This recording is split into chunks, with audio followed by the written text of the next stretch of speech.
அனைவருக்கும் வணக்கம். நம்ம டெய்லியும் banking and SSC point of வியூல 5 கொஸ்டின்ஸ் கரண்ட் அஃபேர்ஸ்லேருந்து பார்க்குறோம். இன்னைக்கு என்ன கொஸ்டின்ஸ் இருக்கு அப்படிங்கிறத பார்ப்போம். First one, the 2025 G7 summit will be held in அப்படின்னு சொல்லி கேட்டிருக்காங்க. ஸோ 2025 G7 சம்மிட் எங்கே நடக்க போகுது அப்படிங்கிறதா கொஸ்டின்.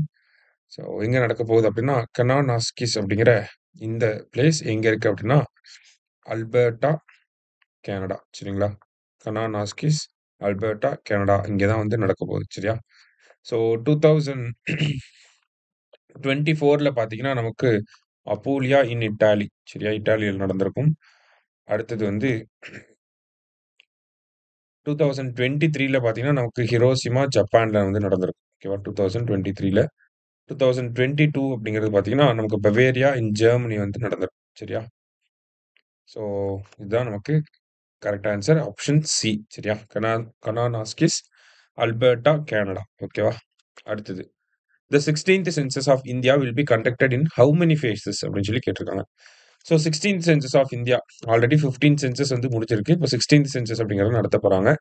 ஸோ இந்த 16th census பார்த்தீங்கன்னா ஃபர்ஸ்ட் டிஜிட்டல் சென்சஸாக இருக்க போகுது. சரிங்களா? டிஜிட்டல் சென்சஸாகவும் இருக்க போகுது. அதே மாதிரி கேஸ்ட் சென்சஸாகவும் இருக்க போகுது. இந்தியா இண்டிபெண்டன்ட் ஆனதுக்கு அப்புறமா எடுக்கக்கூடிய ஃபர்ஸ்ட் கேஸ்ட் சென்சஸாகவும் இருக்க போகுது. ஃபர்ஸ்ட் டிஜிட்டல் சென்சஸாகவும் இருக்க போகுது.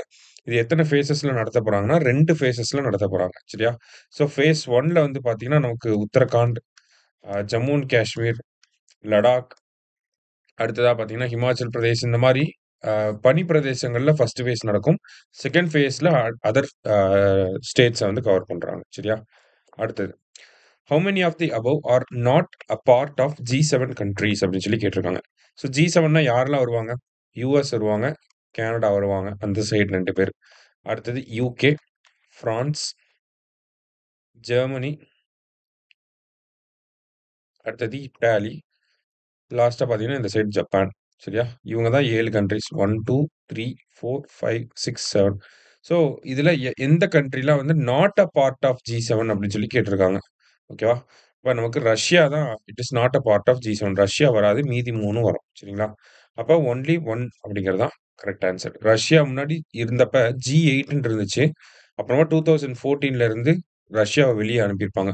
ஏன்னா கிரீமியா அப்படிங்கிற பிளேஸ ரஷ்யா அனெக்ஸ் பண்ணியிருப்பாங்க. யுக்ரைன்ல கிரீமியா அப்படிங்கிற பிளேஸ்.